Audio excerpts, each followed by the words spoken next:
Good night, Belizeans at home and abroad. This is the Belizean Affairs Show number 116 for Friday, 15th of March, 2024. My name is Leonard Brackett. I'm one of the panelists on the platform, on the show. Uh, I'll be your chairman for tonight, as usual, on Friday night, and we'll talk about some constitutional matters and other issues. Thank you very much for tuning in. I'll just follow the same pattern of our program. I'll, bend, I'll bow my head for a second and say a short prayer, and then I'll do a short reading, after which we'll get into the meat of this program. Thank you very much for tuning in tonight. Divine loving Father, we thank thee for this privilege to come before thy presence once more. We also thank thee for the privilege of life that thou hast bestowed upon us. And we pray that thou mayest continue to guide and protect us, be with us, give us wisdom, knowledge, understanding, endurance, perseverance, and the strength of fortitude to do what we do on behalf of our people and country of Belize. We pray that thou mayest bless our country of Belize, its people and its leadership, that thou mayest bless also this country of the United States, its people and its leadership, and that thou will continue to bless the rest of humanity and have mercy upon those people who are in harm's way, who are being hurt for no justifiable reasons sometimes, and for those people who are also suffering from pestilence, hunger, sickness, diseases, wars, rumors of wars, and earthquakes and storms, all manner of ill, loving Father. We pray that thou mayest continue to have mercy upon us. Please guide and protect us in that last when thou comest. Save us all in thy kingdom, for we ask these mercies in Jesus' name. Amen. Thank you very much. I'll read a short passage here from Proverbs chapter 29. It reads as follows: He that being often reproved hardened his neck shall suddenly be destroyed, and that without remedy. When the righteous are in authority, the people rejoiceth. But when the wicked beareth rule, the people mourn. Whoso loveth wisdom rejoiceth his father, but he that keepeth company with harlots spendeth his substance. The king by judgment establishes the land, but he that receiveth gift overthroweth it. A man that flatteneth his neighbor's spreadeth a net for his feet. And that's the end of our reading for tonight. Thank you very much for your attention. Uh, tonight's show, as I said before, being Friday, is usually about the Constitution of Belize and or about legal and case law matters. For tonight, I want to kick off the program with a essay that I did that was titled Constitutionality of Belize Constitution Modifications. That is to say, whether or not some modifications to the Belize Constitution have been done appropriately, adequately, or incorrectly, and are then being passed off as valid amendments to the Constitution itself. There are different ways so the Constitution can be modified or amended, and those efforts must comport within the rules and the regulations and the bounds of the Constitution. They cannot be arbitrary and capricious or just willy-nilly. Uh, this particular article was written on March 11th of 2003, which is to say a little over a year ago, a year and a few days. The following comments were made by Leonard Brackett to Mr. Nicholas Pollard as a retort on a Facebook post about Belize Constitution modifications. I said that the title of the article was Constitutionality of Belize Constitution Modifications. So I went on to say to Mr. Nick Pollard, my dear esteemed, learned, patriot, venerable brother and vanguard of Belize, the Belize House of Representatives is empowered or vested with the powers to make laws for the governance of the country of Belize within the bounds and the guardrails and constraints of the Belize Constitution, taking into consideration the following prescripts. And I went on to enumerate a few of those particular prescripts. Number one, the supremacy doctrine or clause of the Belize Constitution, Part 1, Section 2, Subsection 1.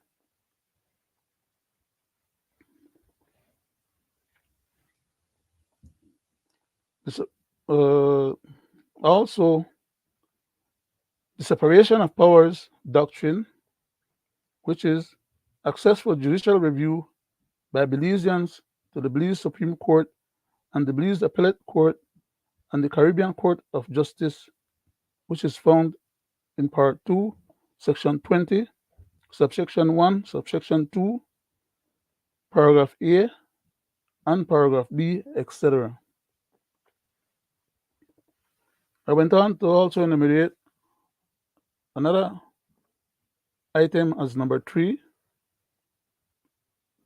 which says the people's mandamus requisitions or requirements in the preamble of Belize Constitution on non-derogation of inalienable rights, requiring policies of Belize state to foster and guarantee such fundamental and inalienable rights.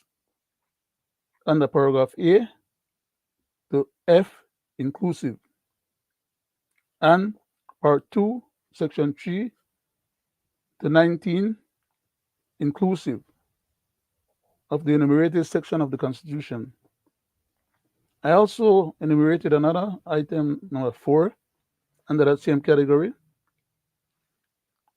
And I went on to say adherence to the basic structure doctrine clauses in respect to the prescripts of and in accordance to, as well as within the boundaries of the Belize Constitution. And then I noted some subsections to that item number 4 as being, for example, item number 1, as in the use and exercise of duly vested legislative powers. That is to say, the legislator can make laws, but as I indicated earlier, you cannot just arbitrarily and capriciously make laws that are fundamentally contrary to the prescripts outlined in the Constitution. To do so would mean to bastardize the Constitution and or to abrogate the sworn oath of allegiance to the Constitution as the supreme law of Belize.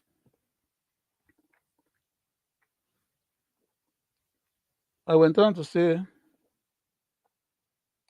I'll just reread number 1 again, as in the use and exercise of duly vested legislative powers, because the legislature, as far as we have noticed, has a tendency under both UDP and PUP party, the two major mass parties when they are in government, they have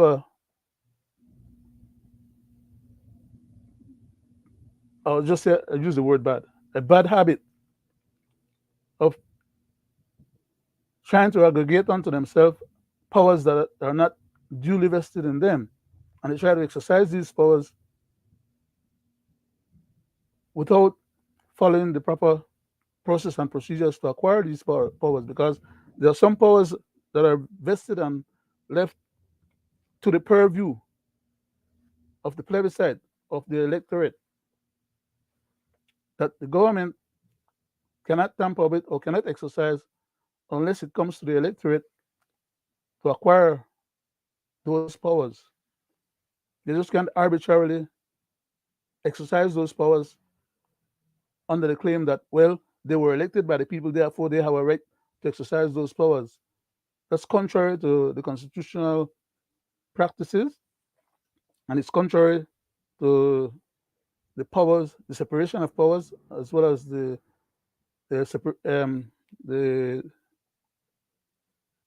basic structure doctrine. So, by the legislature being the Belize House of Representatives and the Belize Senate. And under item number 2, I also listed, and in the daily management of Belize governance affairs by government of Belize, being the government cabinet ministers and ministries and civil public service employees. I also went on to list another item. Under number 3 and said, also, the Belize judiciary, being the Belize Magistrate Courts and the Belize Supreme Court and the Belize Appellate Court and the Caribbean Court of Justice, as Belize's highest court, as well as the Belize Bar Association, all of whom are entrusted with the responsibility of dealing with the laws of Belize and legal matters therein. I also enumerated another item, number 5, where I went on to say the representation of the People's Act, a mandamus requirement which says that the government shall cause to have a referendum or election via the plebiscite or duly registered electors in respect of particular specific issues. And I closed out by saying, God bless Belize and Belizeans at home and abroad always.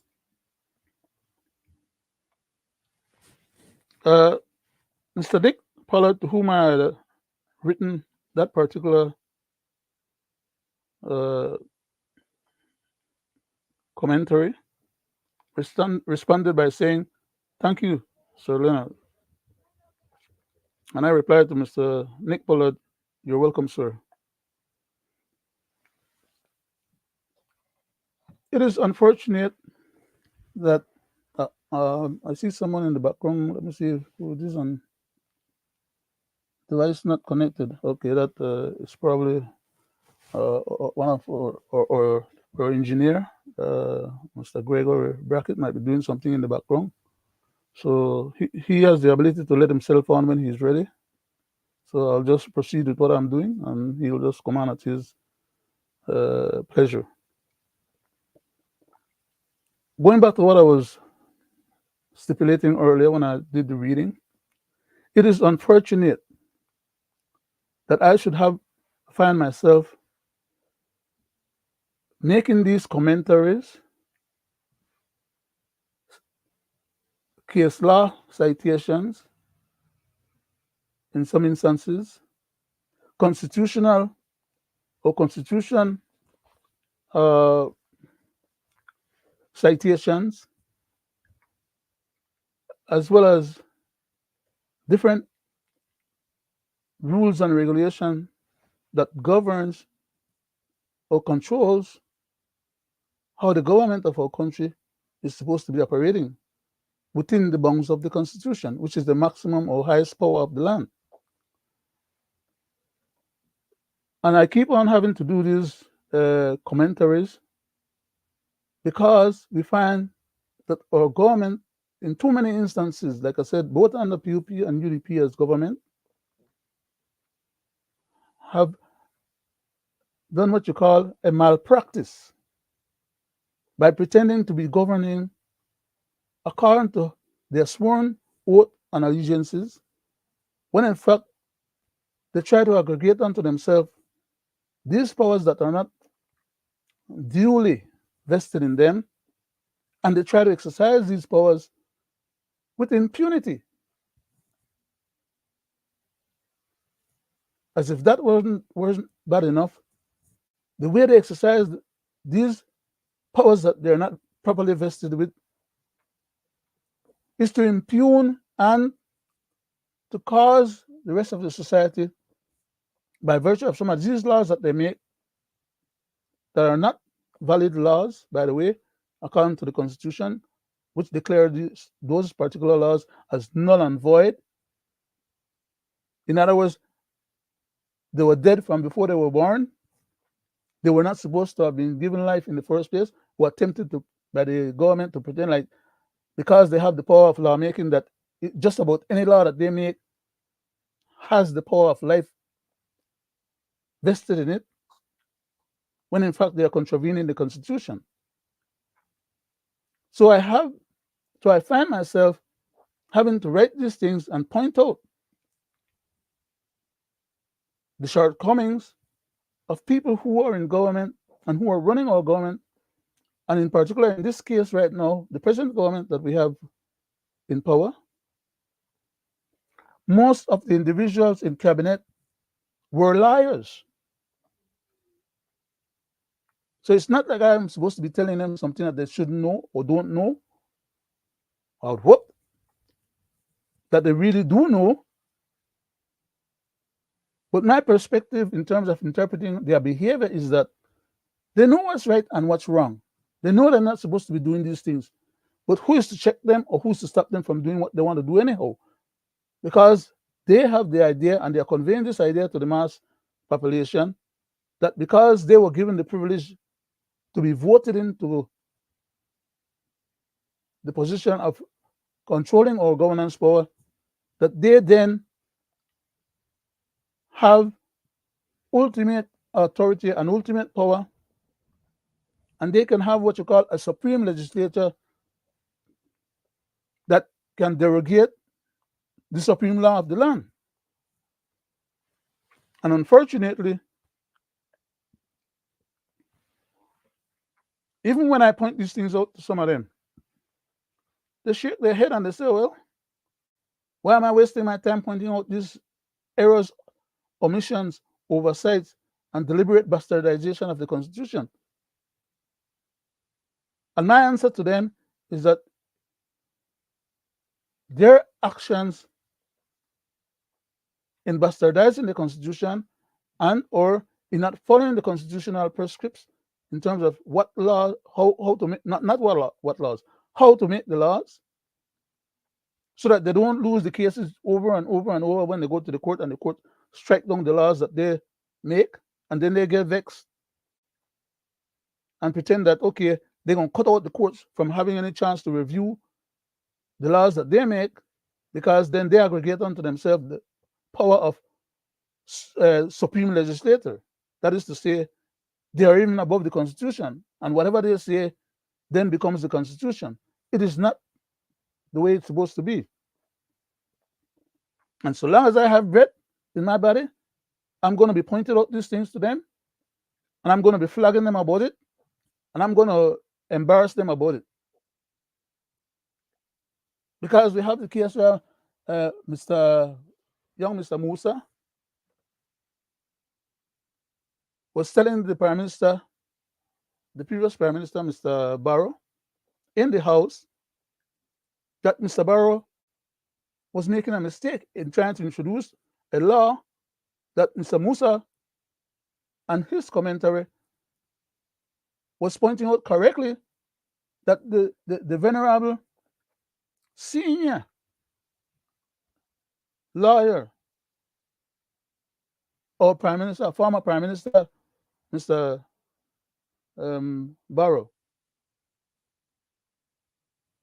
was trying to get the House of Representatives to pass a law that contravenes the Constitution. Then afterwards, now that Mr. Musa is part of the current government and as Minister of Police, we had to point out to him as well that when he was talking to Mr. Barrow, he was saying the correct thing and he was in proper order. Now that he's part of the present government, because at that time he was in opposition, now he's in government. Now that he's in government, he's pretending like he don't remember what he knew back then. And he's coming to the public now and telling the public that the law is that when people are found, like if you have a group of people that are found with one gun and one bullet, everybody has to be hauled into jail according to the new law, which is bogus, by the way, because nobody wants to take a responsibility for the gun or the bullet, according to him. So then, in other words, everybody is guilty until they can prove themselves innocent. Is the way he stipulated it, which is a bastardization of our laws and our Constitution, because the Constitution says that you're not guilty until proven guilty or until you declare yourself guilty. The Minister of Police have no authority to tell his police to lock down everybody in a group just because nobody wants to own up to the culpability of ownership of the gun or the bullet. That's a bastardization of our constitutional rights. That's an abuse of the authority vested in them to be police officer, to be Minister of Police. Because he knew the correct thing before, and now he's coming with his craziness, saying that people are guilty until they could prove themselves innocent. That's not what the Constitution says. And he is not the only one. We had our most recent Attorney General, recently appointed, by the way, came to us and tried to lie to us, telling us the same craziness the Prime Minister was saying, that they weren't flaunting the laws.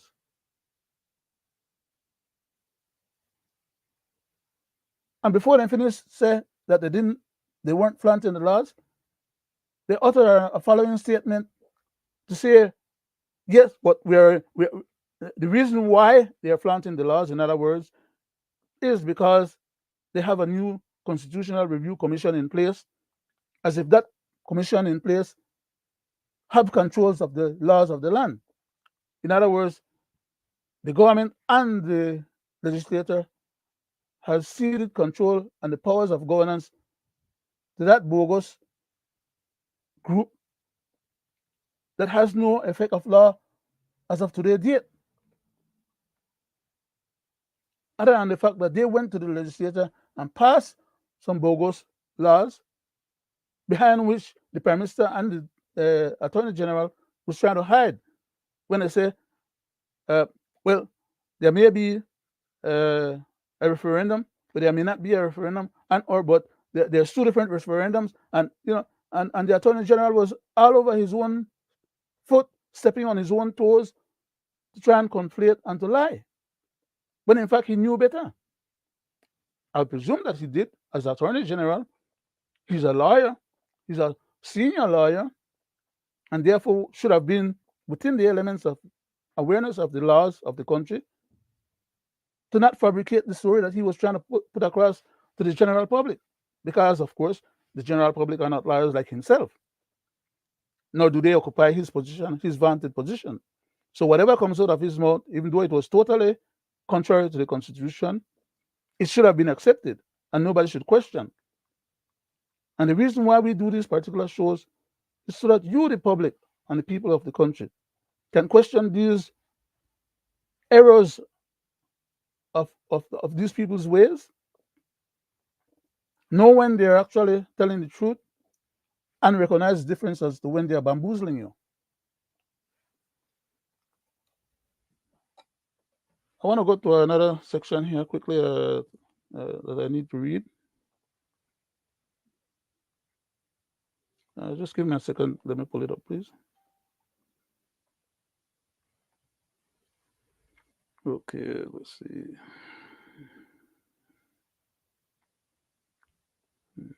Okay, just a second. I'm trying to pull up my constitution, a copy of my constitution, so I can read something directly out of the constitution, rather I'm just verbalizing it myself.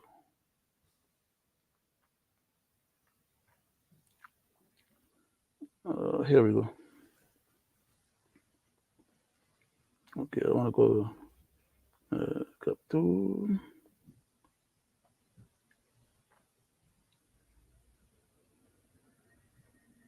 Part 1, part 2. Okay. Hey, just a second. I know I'm killing a little bit of the air time, but I need to be able to. Okay. So the part that I want to read is the Constitution of Belize, Part 1.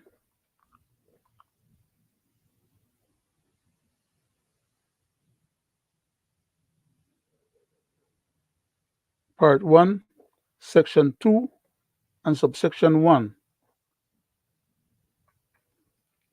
It relates to the Constitution of Belize being the supreme law of the land, and it reads as follows. This Constitution is the supreme law of Belize, and if any other law, when it says any other law, it's referring to substantive laws that the legislator makes. So it tells you right up front in the first sentence, this Constitution, being the Constitution of Belize, is the supreme law of Belize. And it goes on to say, and if any other law is inconsistent with this Constitution, that other law shall, to the extent of the inconsistency, be void. So when the government makes laws and goes to the court, and the court tell the government the laws that you made are inconsistent with the Constitution, go back and redo it or modify it or adjust the offending parts, excise or take out the offending parts. That is part of the reason why the government keep losing these cases. Then last year, the case with the brewing company, when they gone and take the people their money, and then they gone there with one purpose, and then they end up they want to grab the people their money and confiscate the people their money and allege that the people had money there that they wasn't supposed to have there, and they lost the case. And who have to pay when they lose the case? We, the people of Belize, for we treasury. They're not the knuckleheads in our government where they make the bastardized laws that are being told up front that their laws are inconsistent, and then they still, instead of change it, they go and try use it as what they did again when they make the SI with the cane sugar company, BSI and ESR. They have no right to be doing that kind of stuff. If they had to be paying for these things out of their own pocket, they will definitely make sure that they are correct when they do these things. But they're indifferent because it doesn't cost them a penny. As a matter of fact, they're getting paid to go through the motions and make these bogus laws. The first time when they tried to take away BTL from Ashcroft, they lost that case. They had to go back and redo. their plans, and their legal process. Good night, Eh, sir. eh, I'm sorry. Good night, Greg. Um, can I just close out this one thought and then I'll turn over to you for your introduction, Go please? ahead. Yeah. Yeah. Every time they go to court, they keep losing this case right, left, and center. They lose at the Belize Supreme Court. They lose at the appellate court in Belize. They lose at the CCJ. And they still continue to make these bastardized laws. They try to power play. But anyhow, I'll just defer for a second. Gregory is on the show already, and just want to give him his time for introduction. Go ahead, sir. Good night, Mr. Chairman. Good night, sir. I good night to the people at home and abroad, and thank you for tuning in to this 116th episode of Belizean Affair. Mr. Chairman, with all due respect, I heard what you were speaking about. The government continuing to make and amend and doing informal laws that is unconstitutional to try to favor a certain entity. You was just speaking about the Canaries and look at what is happening at the port with the stevedores. And just to back up on what you had just said, let me go to this clip to substantiate you. I will not waste my time in answering the BSCFA. I think that I'm doing what I believe is in the interest of the industry and in the interest of Belize. We have three other associations that are working with the sugar mill. They're not the only ones. So let's start off with that. I have said to them that there has to be proper consultations. There were not proper consultations. The way the Commission of Inquiry, the terms of reference, the way it was set out, it was a terms of reference to the BSCFA. So I am meeting with the minister on Monday. And on Monday, we're going to finalize the terms and then we're going to proceed. But if we were to proceed the way they want us to proceed, we will be wasting our time because we will be taken to court and the court is going to rule against us. We are not going to appeal just because they asked us to appeal. We have to appeal if there is a case, and it seems that there is not a case to appeal. I'm not going to waste the monies of this, the people's monies. Um, I, as long as I know in my conscience that what I'm doing is the correct thing, I don't care what anybody says. It's important for us to work. The farmers of this country in the north know the work that we're doing. They gave us already an overwhelming mandate in our Injuactong and in Corozal. There are several thousands of farmers living in our Injuactong and Corozal. How long did it take him to find out that you can't meddle in private entities' affairs? But they still went and tried to do legislation to overpower the private entity.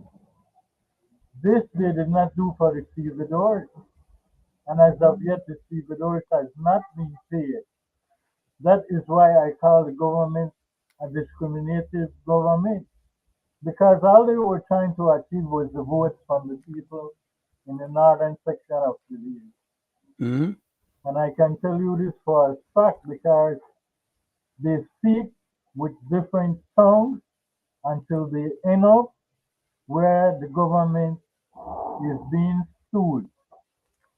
And this we can also prove. And I Uh, want you to uh, hear Greg, Greg, simple comment. Greg. Yes, Before we go to it, yes, can I just say something about what the Prime Minister said just now before you go to the next yes. clip? Go ahead, sir. The Prime Minister is acting out of a sense of arrogance, especially just having recently won, as he is stating in his own words, the election where the people are affirming his leadership. So he don't care what nobody says. He don't care if you keep losing case on top of case on top of case. He don't do what they want to do and to hell with anybody else. It doesn't work like that, which is our point, which is why we keep having to tell them over and over and over. Out with the arrogance, have a little humility, deal with the realities as they are, not the way you want them. He says that two independent private entities having this problem, but yet he gets involved and he wants to remedy it on behalf of the factory. He will do nothing to aggravate the factory people, and because he don't want them to leave or to try and sue the government. So what he will do is bend the Caneros them over and abuse the Caneros them instead. And because they're going to vote for her, as usual, that means that you have to take advantage of the people where they support you or they give you their vote. You see any nonsense what they do with the people them at the port. Go ahead, sir. I'm sorry. Sorry for interjecting just now. Go ahead. From the clip I played, the Prime Minister specified they are not going to appeal the decision of the court. They wanted ASRB aside to pay the Caneros the extra money. And as a part of that, every time they get their license, they wanted them to disclose every foreign entity that they are selling sugar for. That is unconstitutional. That is a private entity. Why couldn't they do that for the stevedores that has had a ruling from the tribunal? Why didn't they go with the stevedores and let the Ashcroft regime pay the stevedores what is rightfully due to them? Because all they are doing is talking because of the votes they are getting. Because again, here we go, look at the discriminative section of government. With extended families.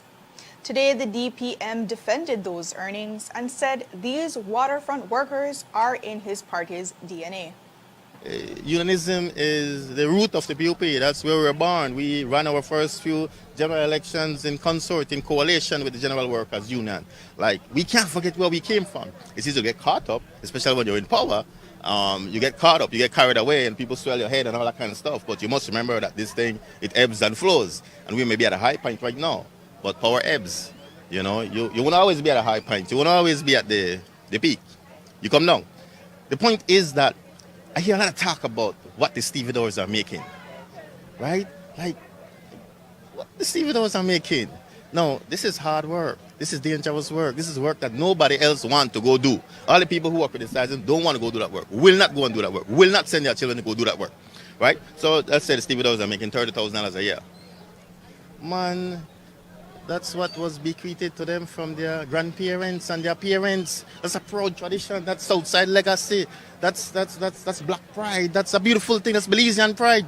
It's the same pride that the family on the north side has, whose grandparents or great-grandparents bequeathed them land or bequeathed them some store, and they have all this wealth that they hardly work for, but they have this wealth, and somehow they are elevated and they are respected and they are treated accordingly in society. But we don't want to treat these young men, these folks who have gotten this, this was bequeathed to them by their grandparents, and all the sacrifice that they made and all the hard work that they've done and all the risks that they take.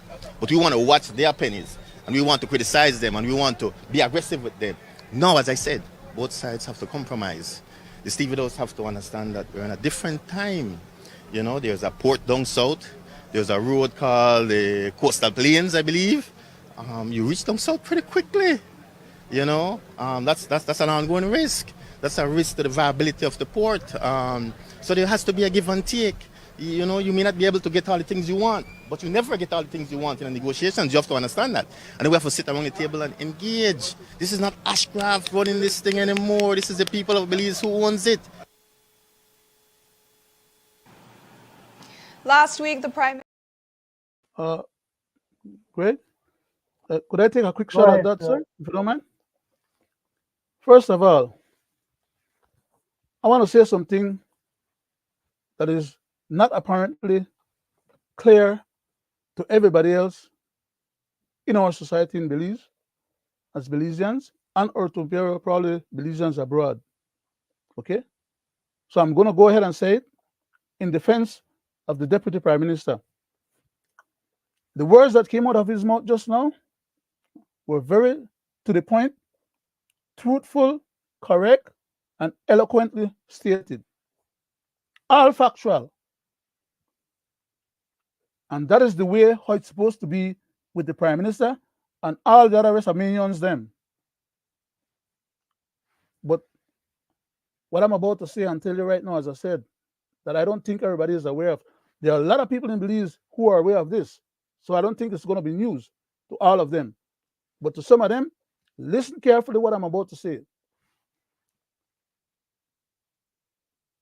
The Deputy Prime Minister, as a black man, is speaking up on behalf of his constituents on the south side. He is having a problem as a member of cabinet because there are other people in cabinet who would have liked to have had the position that the Prime Minister vested in him. They would have liked to have been the Deputy Prime Minister.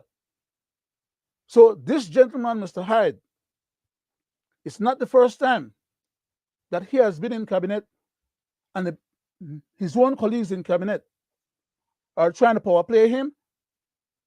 They accept his support when they have a problem that deals with their constituencies, but they don't provide him any support when he wants to deal with the issues that pertain to his constituencies. In other words, there's a back and forward going on in cabinet that people are not in support of each other and they're undercutting each other with a level of indifference and disdain, while at the same time they pretend to be everything in cabinet is all right and anything that comes out of cabinet is a consensus, and what goes on in cabinet nobody else is supposed to know. I'm saying what I'm saying here tonight because I know what the hell is going on a regular basis. Okay? It is not the first time Mr. Hyde has come to the media and or in public and state what the facts were, but those facts are not validated and carried forward in cabinet. Otherwise, he would not have to be repeating himself over and over and over on the same topic, on the same issues.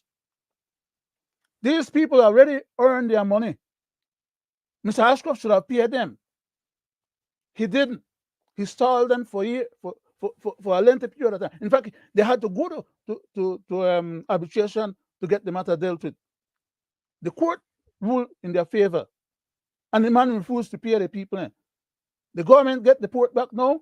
The government assume all, remember that thing where I always like to say, in quotation, all settlements, settled all accounts.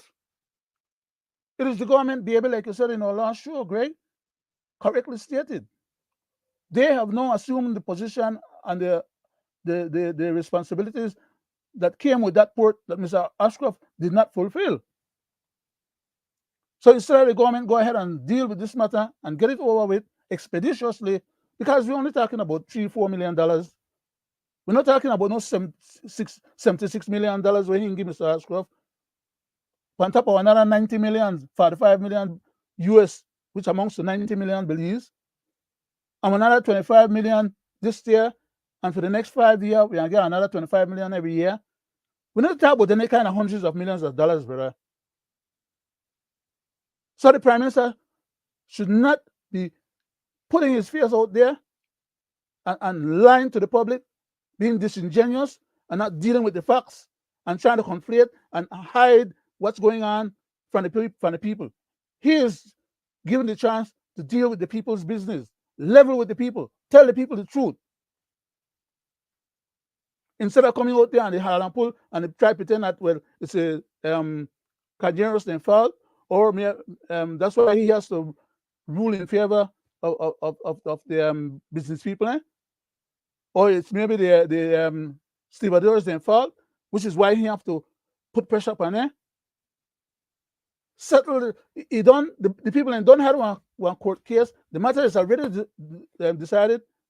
You have the same person when they run the port on behalf of Ashcroft while it was in receivership.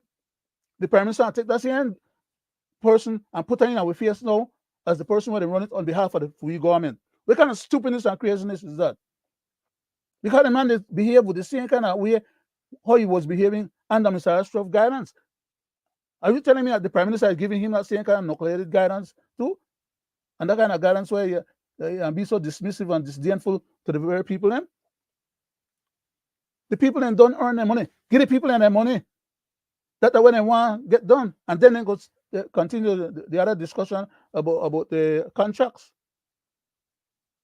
No, Mr. Vasquez, I call the stupidness and talk about, they lose a lot of money because the people they never offload the stuff and they never do what they had to do.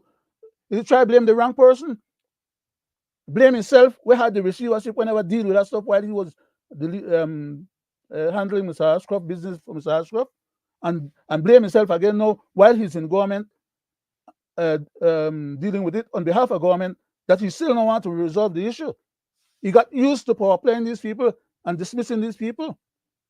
We need to get rid of idiots like those out of we governance system instead of paying a high salary to take chance of we won the Belizeans. And the other guys in the cabinet, like I said, they're not helping the process. They don't care.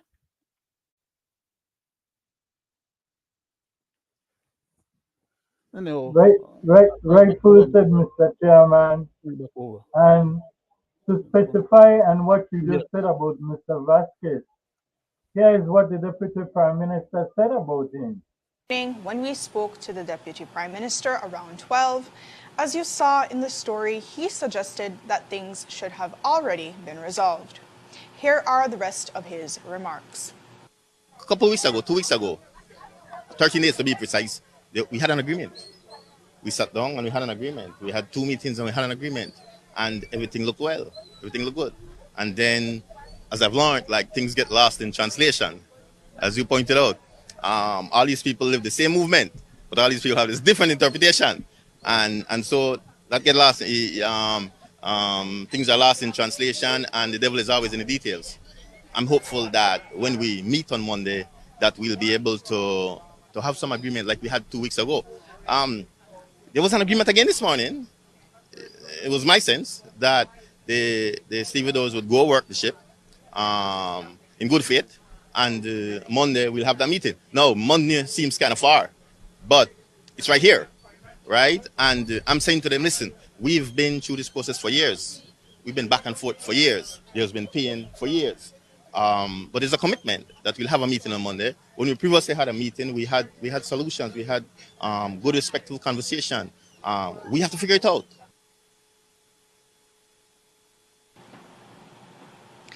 And to get things back on for port. You have all afternoon because there are so many inconsistencies and downright untruths that we would need more time than I am available for right now. And the Deputy Prime Minister is apparently also not a big fan of Vasquez. He gave us his views today. What would you say about the appointment of Tox Vasquez as the CEO of the port? Well, I wish it were different. I wish it were different because, if Tuck is going to engage, and he has to do so in a respectful, cordial manner, and he has to appreciate that these are men who are doing a hard work and doing a work for your company, who pays your salaries. And similarly, the stevedores, have to appreciate that, well, this is a person who the government has chosen to head the company.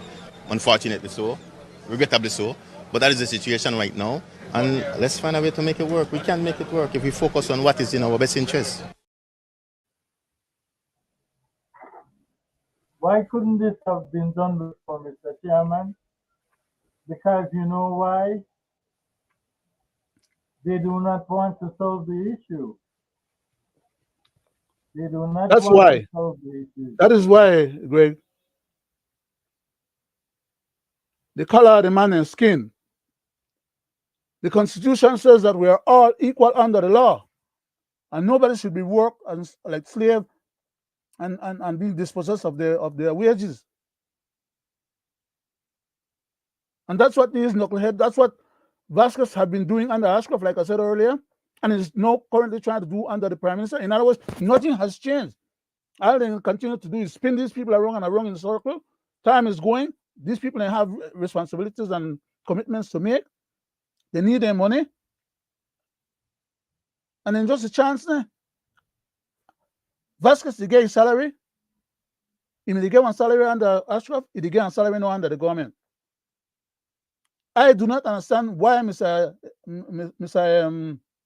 Bisenyo had to choose him to head that department after the problems that we have had with that man for so long now. Why the hell continue the same process? Are you going to tell me there's nobody in the country who could do that particular job? In the first place, we have civil servants who could have been used to fill those positions. Instead of retaining high salaried idiots with us to make one bad situation worse. But again, Mr. Ashraf is a very good friend of the Prime Minister, and he's only a telephone call away. Okay? I don't know how people could interpret that or get the understanding out of what I tried to say just now. But go ahead, sir. I think, sir, it goes beyond that. Because now we are here, the ball was just kicked a little bit farther down the road. Election is gone now after the Caneros get their deal signed. But that is still not the answer to the remedy. Because they are back in the same position as well as the stevedores. All they did is not trying to find an applicable solution. They just keep moving the goalposts farther and farther with no end in sight.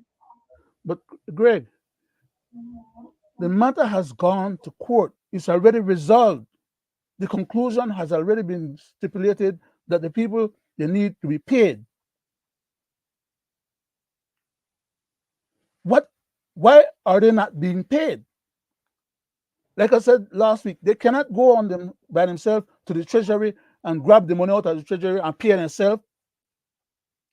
What the hell is wrong with the government that they can't do the payment mechanism expeditiously for them people when they have the hangover for years now, but they could do an expeditious payment for Mr. Ashcroft to the tune of hundreds of millions of dollars.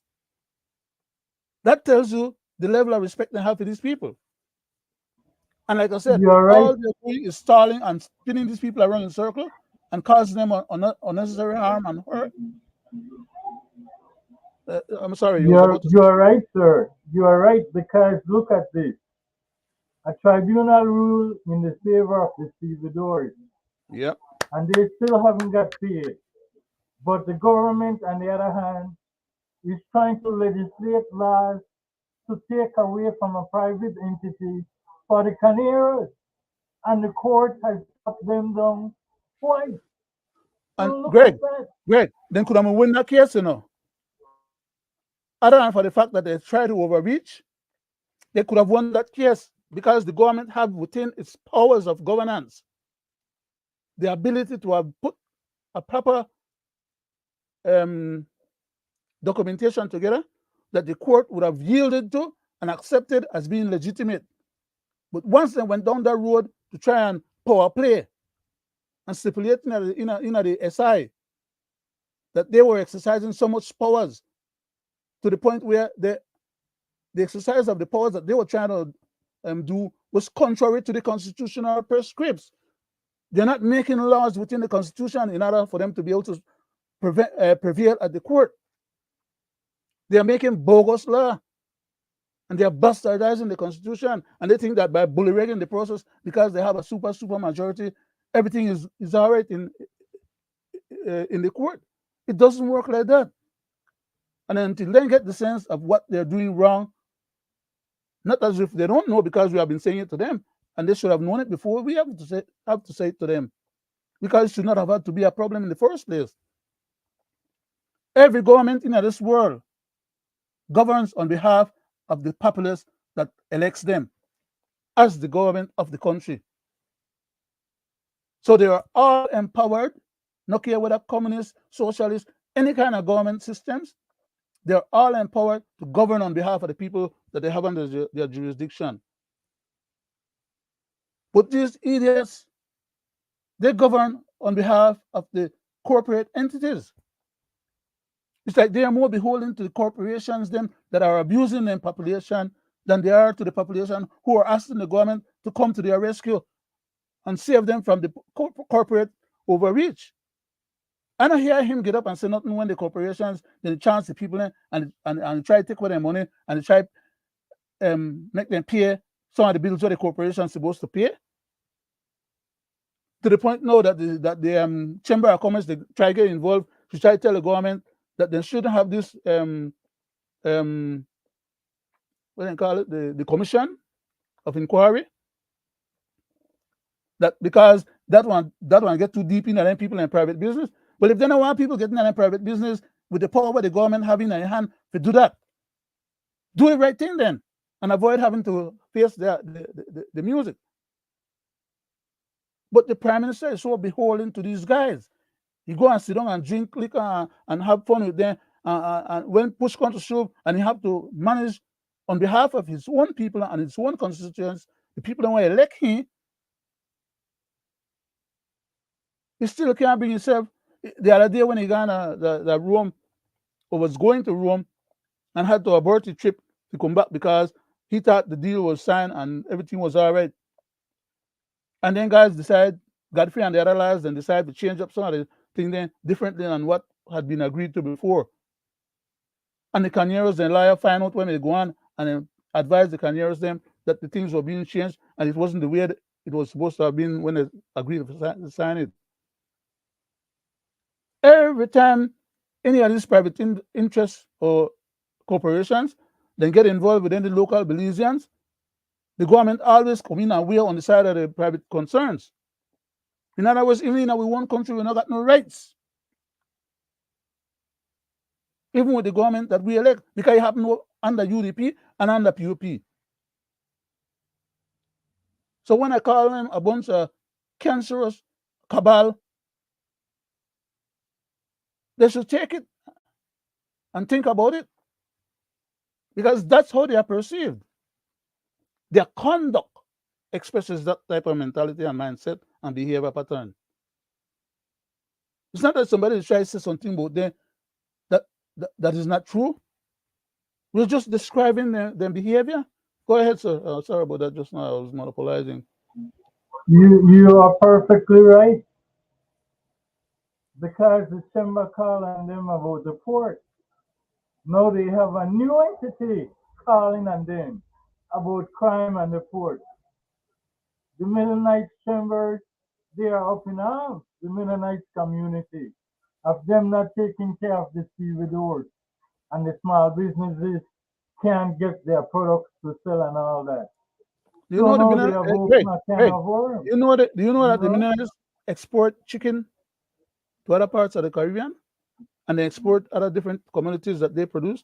So everybody we're supposed to export. In other words, the stevedore's job is an essential job to the whole country, but yet they are not treated as if their job is really that essential when it comes to let them get their wages that have already been earned. It's not wages that they're hoping to acquire or get in the future.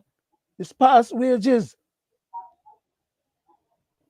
And these criminal mobsters, then they deprive the people of what belongs to them under the guise of a government. They are duly elected and constituted government, but they're acting like a bunch of mobsters. They don't act as a legitimate government. Because legitimate government don't behave like that. Well, sir, I said it before. This is happening to the stevedores because they are not a powerful entity. If you recall, under Prime Minister Musa, they had signed an agreement that if they moved the sugar down south, they would pay them. That was changed by this present government. The Prime Minister even said it on the floor in the House. There's nothing he can do if the private corporation wants to move south because it is cheaper, so he will side with them. Then let them pay them off. You know, if the CW had money, they could have taken them to the Caribbean Court of Justice or the ICJ, and they would have to pay. But because they are small entities, they are taking advantage of them. Now the government has reacquired the port. And in reacquiring it, he said they took care of all. Remember, I told you guys So they why they're hadn't, not right? paying? Remember, I had So why mentioned they're not paying the when he came to stevedores? the house and said that. I told you guys on this show that that wasn't the case. They did not settle all the accounts because Ashcroft accounts involved the stevedores issue. And if the government had accepted the stevedores issue as not being settled by Ashcroft, therefore they would have settled it as part of all the accounts. It means then no that they shouldn't be dancing the people around in circle, and Vasquez shouldn't be there playing the same shenanigan because you have a different authority now. No, You have a if different we look at, responsibility now. right, if we look at it, at all that has happened during the takeover, when we look at the hotel chain as part of that takeover, they even got break. So why not take care of the stevedores? Who is the number one It's an essential service. individual? That's what they say. Exactly. And But you essential know what? services are not supposed to be jacked up and then forced to have to use the only mechanism that they have, which is to strike, and then turn around and be blamed for the mismanagement of the people who are supposed to be in management. I But think that's that what the they're trying to do. government is being misled and he does not have the right people around him to really litigate.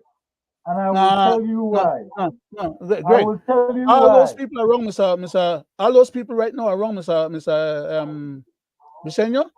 They're all aware of their assignments, and they all behave the same way he behaved, with a level of contemptuousness and hard up and disdain. They don't give a hoot about nobody else. Then they get for their salary, and the game goes on. To hell with anything else and anybody else. Well, let me say this. Go ahead, If sir. that Sorry is about that. so, and if that is so, and I want you to listen to this, Yes, sir. because Go ahead. this is ludicrous. So people at home and abroad, listen to this coming from our Prime Minister, because I don't know where in hell would he get this information, or who will tell him this. When it comes to the issue of the receivership, that's a matter for the bank, and I'm sure that they may have their the reasons why is it that they believe that they have to put the State Bank project on receivership. But as we know that the main players behind the State Bank project decided to sue the government. From what I'm told, there's really no case. So I can't understand why is it that he'd want to, or they would want to sue the government. What do you believe this means for the cruise? This guy is a jackal, you know. He knows exactly why they want to sue, and he knows exactly why they are putting it in receiverment. He knows because of his mistake in trying to legislate laws for Portugal. But it wasn't a So mistake, we Greg. don't have to Greg, bring that back. Yes, I agree with what I said, but the way I say it about classifying it as a mistake is not adequate. I know I sit here and make that man get while he excused like that because that no mistake he make. It's not a He damn mistake. well knew that he We was know putting that. Portugal. He was putting Portugal as a priority above Ashcroft, above State Bank, and above the government, above cabinet, and above the legislature, and above all of us. The man knew his assignment. He knew what the hell he was doing. He even gone and lied to one cabinet members them and tried to bamboozle them with the facts. The guy knew, Greg, it wasn't a mistake, my cuz. And that's why I can't let the man off. I am not saying it's a mistake. We know it's not a mistake. But I will say this to say, he's saying that because he just won an election. And you know what? The best is yet to come. Because you know whose money will pay for it again? The Belizean taxpayers. That is why he's saying that. They say they don't have a case. But he knows damn well there is a case and he can be sued and he will have to pay. That is Greg, obvious. we're not telling that before he came out and acknowledged that he had gotten legal advice. We provided legal advice to the man for free, and he got to pay $200,000 for the same advice. He could have shared that $200,000 between me and you, and he could have kept the rest for his small change, for his small brains. Okay? I mean, wouldn't that have been a fair? Because then I had to pay that money out, or the money me going out of the country, the money me staying in the country, and somebody in the country may benefit out of it, including himself. All he had to do, give me and you $100,000 each, and keep the $50,000 for yourself. And he get that because he's the prime minister. He always have to get something out of whatever deal goes down, right? Right. We may spend for him money that Belize, and he may spend for him money that Belize, and Belize may be better off. Because I say advice to you again. Open conversation. When I specify that it was unconstitutional, and it's null and void. I know you are smiling. We can recall that because it's in the pudding. The tape is there. We said all along what would happen. From the buyout of the port, the payoff that would happen with plus a settlement for the suit, and we said... Tell them about state bank too. We tell them about the state bank. Right. And the man will come back with that political thing to we again, you know. He said that state bank no got no case against the government. Who is advising this guy? I know the guy is not a lawyer, right? But where is he getting his advice? Is he getting his advice from the same members of cabinet who are mostly supposed to be lawyers? Therefore, we could count on the idea or the thought that they should be capable of giving him good advice. Or does he listen to nobody in the cabinet? He just make up his mind and hear the prime minister, and whatever he think and decide, he don't want to hear nothing from nobody in the cabinet, maybe. When they spend so much damn time to fight with each other in the cabinet, that they're not dealing with the people's business. The man is speaking between his tongues because I didn't finish play the clip. Idiots. But let me replay it so you hear the end portion. And when I finish, I want to hear from you. Let's hear the full clip. When it comes to the issue of the receivership, that's a matter for the bank, and I'm sure that they may have their reasons why is it that they believe that they have to put the State Bank project on receivership. But as we know that the main players behind the State Bank project decided to sue the government. From what I'm told, there's really no case. So I can't understand why is it that you'd want to, or they would want to sue the government. What do you believe this means for the cruise sector? Will Belize ever see a berthing port? I do believe that we will. I mean, as we said, there are three areas. There's State Bank, there's Portico, and they also know there's Port of Belize. And so all of that is still remaining on play. And we will see which is the one that will be able to develop into a cruise port that can meet not only the needs for today, but also for 10, 20 years from today. This is the largest receivership, I believe, in Belize's banking history. Do you think it will affect the banking sector, though? No, it will not. The central bank has been very clear, and also so has Atlantic Bank. They have been very clear from day one that they're going to ensure that they protect every single cent of the depositors. So, no, I do not expect it to be a problem. Yeah, and where are we with the legislation that's forthcoming in respect of cruise tourism development in this country? Well, nowhere. Until we know where we're going, it does not make sense to pass this piece of legislation. We're pretty much ready, but depending on which direction we'll go, then we may need to make some adjustments to that piece of legislation. So that is where... You got it from the horse's mouth now, right? Everything that I've been telling you guys on this show and to the public in general, Belizeans at home and abroad. Everything that we have been saying. Everything we have been saying. Don't believe nothing I say. Don't listen to nothing I say. Listen to what the man will tell you. He's confident that we will have Portico. He never said Portico, you know. I had a helper. He's confident that we will have Portico for the next 20 years or more because State Bank is in receivership and can't finish. Ashcroft, he has already suborned and paid off with hundreds of millions of dollars from we coffers, not from one money or not from the political people and money. Are my Belizean people following this process and understanding seriously what's going on here? And how for we treasury they get suborn to deal with all these things. Just so this man could get Portico in place. Not for himself, because according to him, he don't have no shares in a Portico. This is a private venture by other private people. The Prime Minister has no shares in Portico. He has an interest. Whether that interest amounts to shares, let him clarify that for himself. I don't need to do that for him. He could talk for himself. Just like how he just did just now, and talk for himself. Rather than when I'm in the try talk and say what I'm in the say. People were thinking that maybe we just talk because we just like talk. We have fun. We enjoy talking. That's why we're there on this show.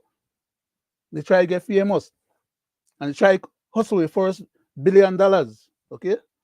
And that's how we can get rich. After pointing out the criminal conduct of these people. Somebody out of the blue and come and pay we some billions of dollars for having been truthful and honest and upright and looking after our patrimony. Fat chance, of course. But well, Mr. go Chairman, ahead. Go ahead. Today is March 15, 2024. Let's hold him accountable. He said that there was no legislation in the making yet. Wait. So No. Greg. Please.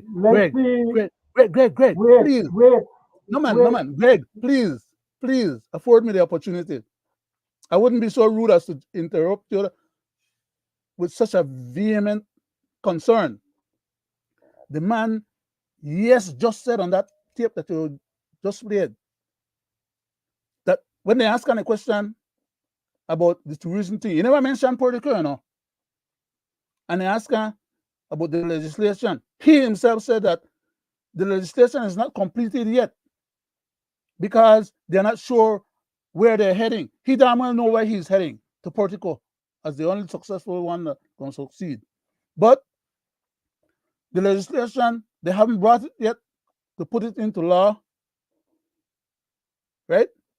But it's already available. I've been telling you guys, the man are ready to bring that thing out. I think they may bring it out before the last town board election.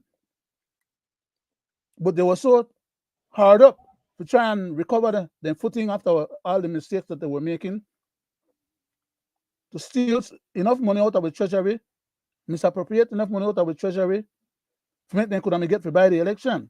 Okay? They did. That's history now. It's behind us. But I tell you, sooner rather than later, from last week and the week before, I tell you, sooner rather than later, the money and bring that political thing back to legislation. All they were doing was stalling for time to see how much of the people know what they can say in a cabinet the first time, how they are subordinate to get them to come wrong, to get it out of cabinet, to put in on a majority in the house. These guys are not going to wait till the election get too close for them to do that. They're going to do it at the earliest convenience.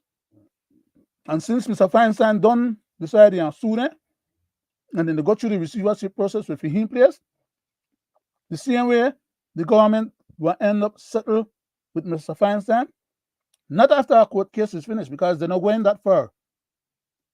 Well, at least I would hope that they wouldn't go that far, because otherwise, Mr. Feinstein, they really get some serious money out of we. They will settle before, like they did with Ashcroft, but they not owe Feinstein all the kind of money what they owe Ashcroft for all the other kind of ventures, like they say, all outstanding. There's no lot of all outstanding with Mr. Feinstein. Mr. Chairman, let's not forget the Feinstein lawsuit is $180 million. And so let's not forget that. That is just the first instance. What I was about to say we heard him say that there's no legislation as yet. And what I wanted to say is, we know that general election is next year, and we know they were successful in the municipal election. I believe he might not wait till next year. He might go ahead and call the election early by passing what he said to the public. Because Yeah, you but, know what? I but Greg, believe he's in hot Greg, water. Greg, You before you know, finish the rest of the thought, on that particular statement you just make, just know that the man might try call a fast one, right? Since then, they even key like right now, they both they get rock, but they still even, they still they manage, right? If they do that, the same thing will happen to them, like what happened with the UDP. Remember when UDP called the first early election in a 12? And remember they got back again and call another early one in a 15, right? Remember that? The same thing will happen to Brisenia if he make that mistake. Because like I said in the last show, or 115th show last week. No, that this week. See, I didn't confuse the timing. But as I'm saying at the last show,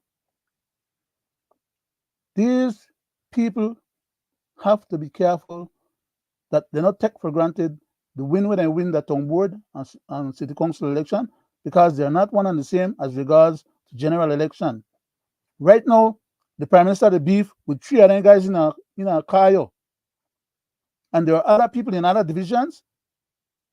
I think they must know are not stable, okay, or are risky. The situation is risky. Now, I know they said that UDP won't be able to come up with 16 seats before PUP. At least not as of right now. But if they make that mistake, they must suffer the same consequences. That much I could guarantee them. And like I say, guarantee. I don't guess that I guess. well, you know what? I You put my know what? credibility on the line for say guarantee. You know what? Rightfully said. But again, the opposition party is in shambles because I don't think the leader of the opposition is doing the right move. Because for one and all, we just acquired back the fort from Lord Ashcroft. And here he is inviting the same man they call the devil to a meeting with him as his guest. How crazy is that? So That's you on see, it's more just like trading Greg, places. Greg, It's more likely trading or not, places. that was something that was schemed behind the scene with his dad and his uncle. Okay? In other words, they tried Guyana along the path where they had been before, the same path that they had walked before. Then they try help him now to figure out how to walk that same path and hope that Well, that he may succeed like they did. to be honest, I call that a big political blunder. And I give them no props on that. And that is only None one of many. whatsoever. That is only one blunder of many. Too many blunders Well, in a row. for him especially, trying to become a prime minister, that's more than a big political blunder. He can't become prime Because minister if he can't get 16 votes.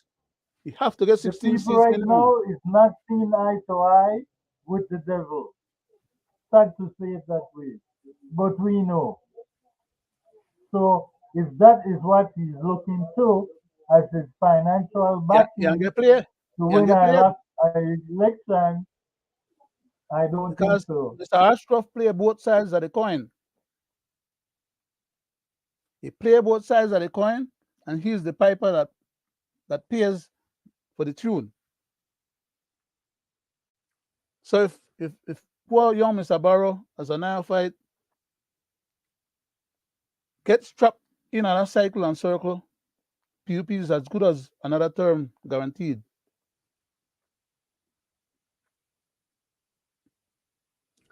Didn't you hear Mr. Barrow say if he had lost this election with a total blowout in terms of at least not having won Santa Elena and San Ignacio, but had lost those as well, he would have had a reason to tender his resignation. If he continued making the same mistakes that he have been making recently, he will not have to wait till the next general election to lose that for him then to tender his resignation. Because I'll tell you like this, a lot of people right now see PUP committing mortal errors, and they would like to jump in and push them over.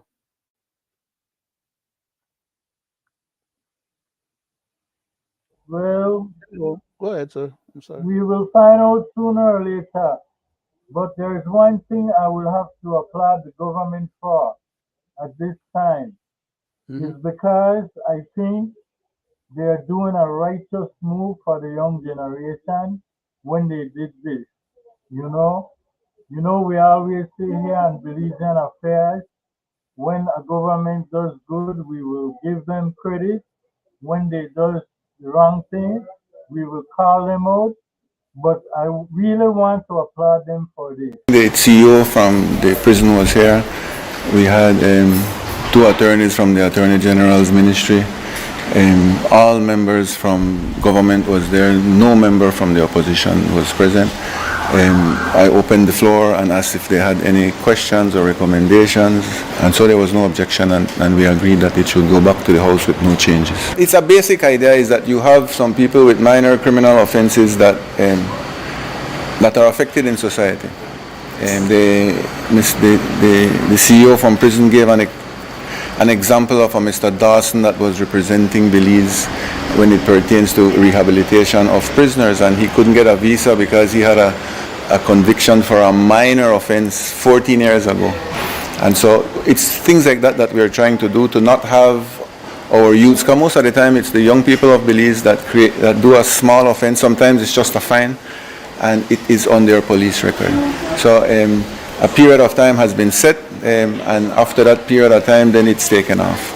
The courts decide that. You have various requirements that are tabled, community service. There's a long list which I don't precisely remember right now, but it gives alternative means. Instead of going to prison, you can do other things to be able to serve the time that is necessary. Right now, what happens if you can't pay a fine, you go to jail. And sometimes it's a minimal fine, $100, and you end up spending a week or two in jail. And what we are seeing is that experience of even a day in jail can be life-altering. And so we want to give people an opportunity for minor offenses.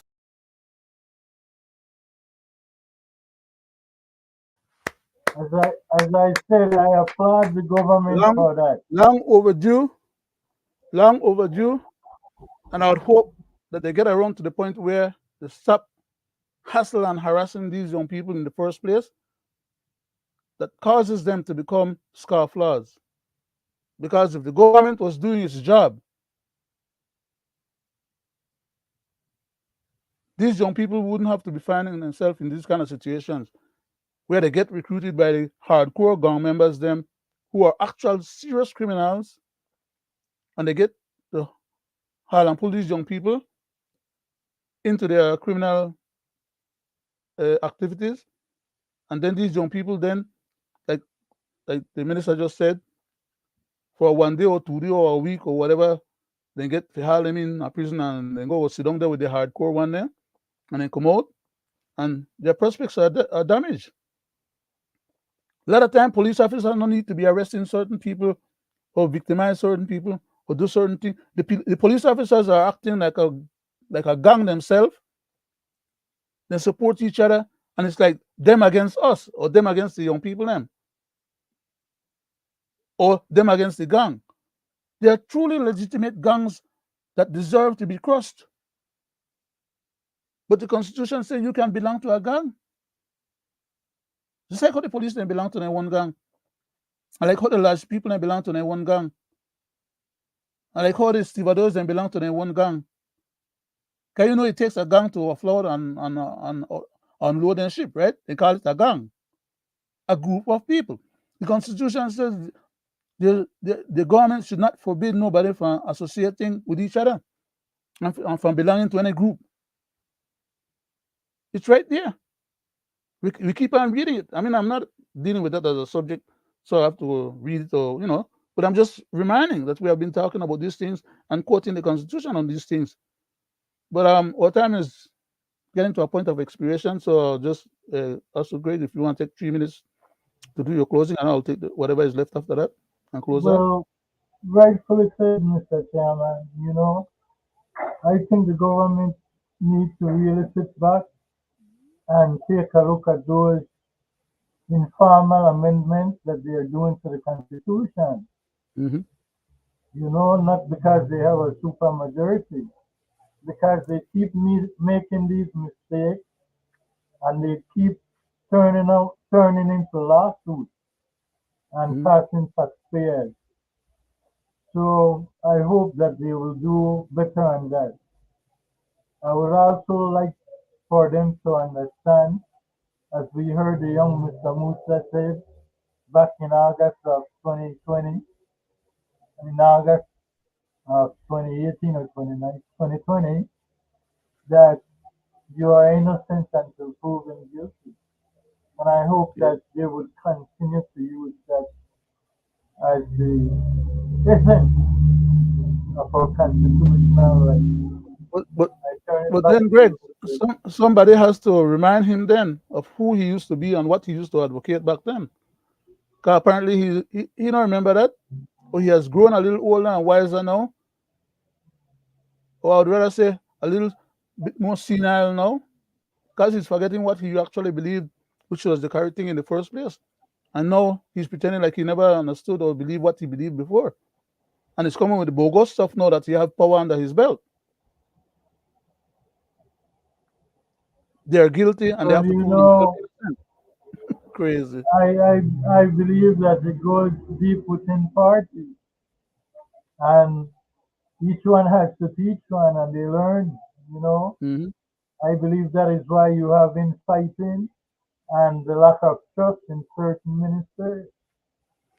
Well, it's about And personal aggrandizement, though. This issue internally is about personal aggrandizement, and it's all about power. You see the same gentleman where we just see talk just now, Mr. Spat. He is the person that, according to my understanding, had wanted to be the deputy prime minister, and he resents very much the fact that Mr. Hyde happened to have been chosen to fill that spot.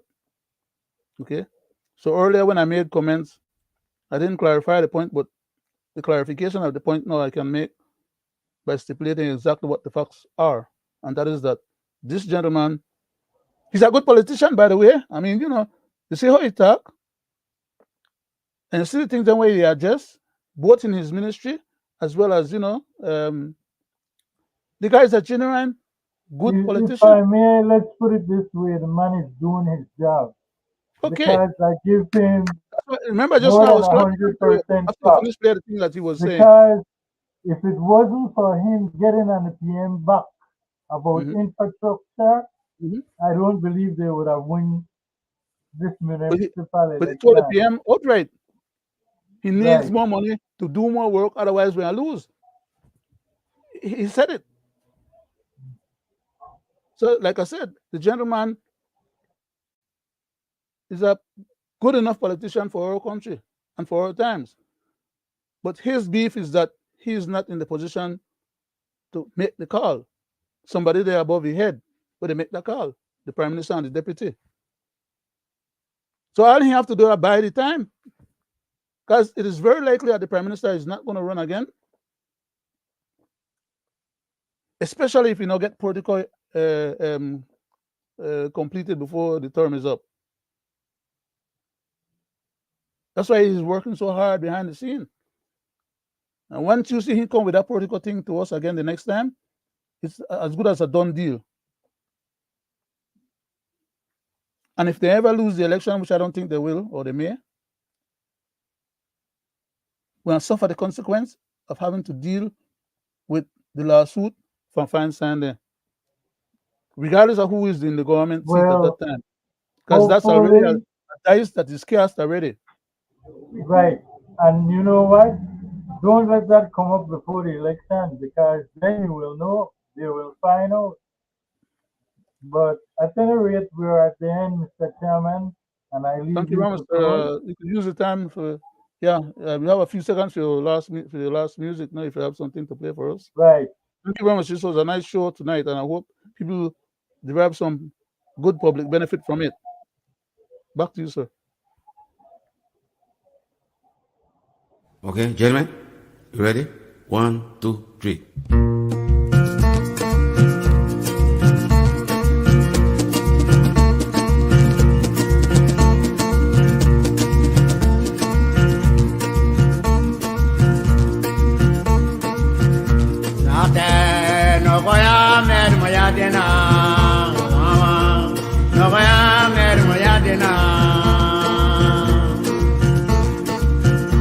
Palabra